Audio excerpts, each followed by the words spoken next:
اعوذ باللہ من الشیطان الرجیم بسم اللہ الرحمن الرحیم ومن الناس من یعجبک قولہ فی الحیاۃ الدنیا۔ اب یہ منافقین میں سے ایک گروہ کا خاص ایک تذکرہ ہو رہا ہے۔ ایک منافق تو ہوتے تھے کہ جو عام ہیں، ان کی زبانوں پر بھی نفاق واضح طور پر ظاہر ہو جاتا تھا، اور ایک قسم کے منافق وہ ہوتے تھے بڑے چاپلوس، چرب زبان، کہ ان کی گفتگو دیکھیے تو وہ تو بڑے مخلص ہیں اور بڑے ہی فداکار ہیں اور بڑے ہی آپ کے ساتھ ان کا تعلق جو ہے وہ نیک نیتی پر مبنی ہے۔ ان کی زبانیں جو ہیں معلوم ہوتا ہے کہ اس میں تو سب گھی شکر گھلا ہوا ہے، لیکن یہ کہ ان کا کردار انتہائی خراب ہوتا ہے، اور پھر وہ جب واپس جاتے ہیں باتیں کرنے کے بعد یا باتیں بنانے کے بعد تو ان کا کردار جو ہے وہ فساد پر مبنی ہوتا ہے۔ وَمِنَ النَّاسِ مَن يُعْجِبُكَ قَوْلُهُ فِي الْحَيَاةِ الدُّنْيَا، اور لوگوں میں سے ایسے بھی ہیں جن کی باتیں تمہیں بڑی اچھی لگتی ہیں دنیا کی زندگی میں۔ وَيُشْهِدُ اللَّهَ عَلَى مَا فِي قَلْبِهِ، اور وہ اللہ کو بھی گواہ ٹھہراتا رہتا ہے، میں جو کچھ کہہ رہا ہوں اللہ جانتا ہے، میں خلوص سے کہہ رہا ہوں، میں بالکل اپنی نیک نیتی سے کہہ رہا ہوں، اللہ جانتا ہے۔ وَهُوَ أَلَدُّ الْخِصَامِ، حالانکہ فی الواقع وہ دشمن ہے بہت سخت، الد بہت شدید، اور خصام خصم دشمن کے لیے آتا ہے۔ وَإِذَا تَوَلَّى، جب وہ پیٹھ موڑ کے جاتا ہے، سعى فِي الْأَرْضِ، اب وہ زمین میں جو بھاگ دوڑ کرتا ہے، لِيُفْسِدَ فِيهَا، اس میں فساد مچائے، وَيُهْلِكَ الْحَرْثَ وَالنَّسْلَ، اور ہلاک کرے، کہیں کسی کی کھیتی جلا دی، کہیں کسی کا کوئی جانور جو ہے وہ ختم کر دیا، مار دیا۔ وَاللَّهُ لَا يُحِبُّ الْفَسَادَ، اللہ تعالیٰ کو فساد بالکل پسند نہیں ہے۔ وَإِذَا قِيلَ لَهُ اتَّقِ اللَّهَ، جب ایسے شخص سے کہا جاتا ہے کہ تو اللہ کا خوف کرو، اللہ سے ڈرو، تم باتیں ایسی کرتے ہو، عمل تمہارا یہ ہو رہا ہے، سوچو تو صحیح۔ اخذت العزت بالاسم، تو اس کو اپنی عزت نفس، جھوٹی عزت نفس گناہ پر اور جما دیتی ہے۔ ایک شخص وہ ہوتا ہے جس سے خطا ہو گئی، غلطی ہو گئی، اس نے اپنی خطا تسلیم کر لی تو اصلاح کر لے گا۔ ایک وہ ہے کہ جو کیسے مان لوں میری غلطی ہے، اس کی جھوٹی انا جو ہے اور جو اس کی جھوٹی عزت نفس ہے وہ اسے اور گناہ کے اوپر چپکا دیتی ہے۔ اخذت العزت بالاسم، اس کو اور اس پر ضابط کر دیتی ہے۔ فحسبہ جہنم، تو اس کے لیے تو اب کافی ہے جہنم ہی۔ وَلَبِئْسَ الْمِہَادُ، اور یقیناً وہ بہت برا ٹھکانہ ہے۔ روایات میں آتا ہے کہ یہ شخص خاص تھا اخنس ابن شریق، اس کا یہ کردار ہے، لیکن یہ کہ یہ تو یوں سمجھیے کہ شان نزول کے اعتبار سے یہ بات ٹھیک ہے، اور یہ کہ تعویل خاص میں اس کو بھی سامنے رکھیں گے، لیکن یہ وہی ہے، کردار ہے، یہ کردار ہر جگہ آپ کو ملے گا۔ اصل میں کردار کو پہچاننا چاہیے، اور اس کے حوالے سے اللہ تعالیٰ سے ہدایت طلب کرنی چاہیے کہ اس کردار سے اللہ تعالیٰ ہمیں اپنی حفظ ایمان میں رکھے۔ وَمِنَ النَّاسِ مَن يَشْرِي نَفْسَهُ ابْتِغَاءَ مَرْضَاتِ اللَّهِ، قرآن کا یہ عام اسلوب ہے کہ تقابل ضرور کرتا ہے، فوری تقابل۔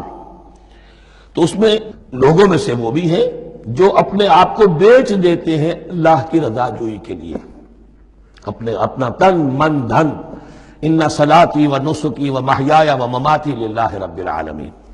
ومن الناس من یشری نفسہ ابتغاء مرضات اللہ واللہ رؤوف بالعباد، اور اللہ اپنے ایسے بندوں کے حق میں بہت شفیق ہے۔ ظاہر بات ہے جس نے یہ ارادہ کر لیا ہو، نیت کر لی ہو، کبھی ایسے شخص سے بھی کوئی کوتاہی ہو سکتی ہے، حالات ہو سکتے ہیں عارضی سے، کبھی جذبات میں آ کر کوئی غلط قدم اٹھ گیا، اللہ پہ معاف فرمائے گا، بڑی شفقت کے ساتھ معاف فرمائے گا۔ طے کر لے انسان، ایک سیدھا راستہ یہی بن جائے، ان صلاتی و نسکی و محیای و مماتی للہ رب العالمین۔ تو پھر یہ ہے کہ کوئی تیز دوڑے گا، کوئی آہستہ چل سکے گا، مختلف صلاحیتوں کے لوگ ہوتے ہیں، اس میں فرق و تفاوت رہے گا، لیکن جس نے یہ عزم کر لیا ہے اللہ تعالیٰ ان کے حق میں بہت شفیق ہے۔ یا ایھا الذین آمنوا ادخلوا فی السلم کافہ، اے اہل ایمان اسلام میں داخل ہو پورے کے پورے۔ یہ گویا کہ وہ بات اب کہی جا رہی ہے کہ جس کا ریورس یا کانورس ہم بنی اسرائیل کے ساتھ جو خطاب تھا اس میں پڑھ چکے ہیں۔ افتؤمنون ببعض الکتاب وتکفرون ببعض، کیا تم ہماری کتاب، ہمارے دین، ہماری شریعت کے ایک حصے کو مانتے ہو اور ایک کو رد کر دیتے ہو؟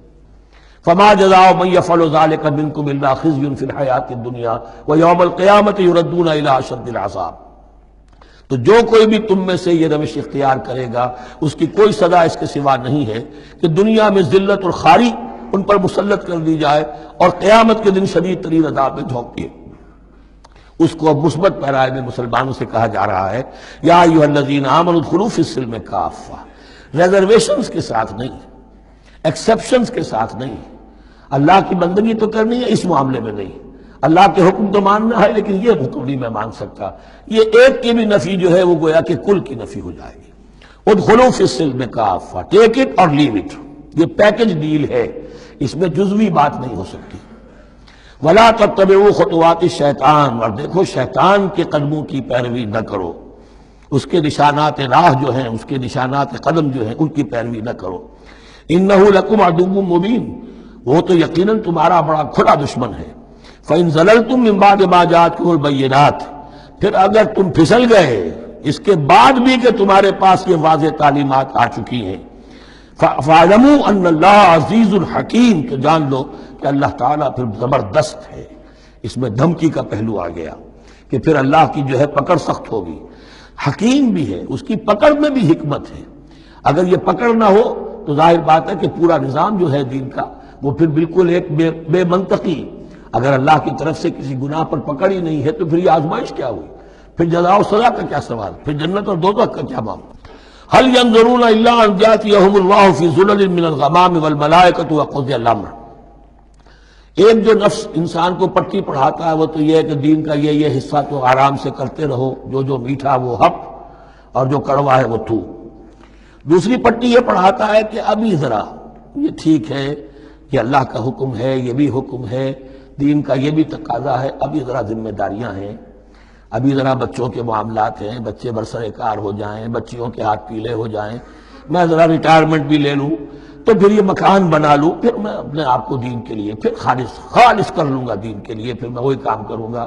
یہ سب سے بڑا دھوکہ ہے، وہ وقت کبھی نہیں آتا۔ اسی لیے فرمائے کس شے کا انتظار کر رہے ہیں؟ هل ينظرون الا ان ياتيهم الله في ظلل من الغمام، کہ اللہ تعالیٰ آ جائے بادلوں کے سائبانوں میں، والملائکۃ اور فرشتے آ جائیں، وقضی الامر اور پھر فیصلے چکا دیا جائے گا۔ کیا معلوم کب وہ گھڑی آ جائے، یہ مہلت عمر تو اچانک ختم ہو سکتی ہے۔ پوری دنیا کی قیامت بھی جب آئے گی اچانک آئے گی، اور ہر شخص کی ذاتی قیامت تو اس کے سر کے اوپر تلوار کی طرح لٹکی ہوئی ہے کہ من مات فقط قامت قیامت، جو مر گیا اس کی قیامت تو آ گئی۔ کیا تمہارے پاس گارنٹی ہے یہ سارے کام کرو گے تب تک زندہ رہو گے اور پھر بھی تمہارے جسم میں کوئی توانائی، کوئی رمق باقی رہ جائے گی کہ دین کا کوئی کام کر سکو؟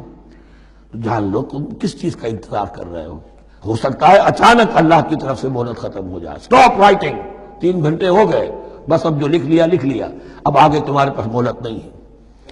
وَإِلَى اللَّهِ تُرْجَعُ الْأُمُورُ، اور یقیناً تمام معاملات اللہ ہی کی طرف لوٹا دیے جائیں گے۔ صدق اللہ العظیم۔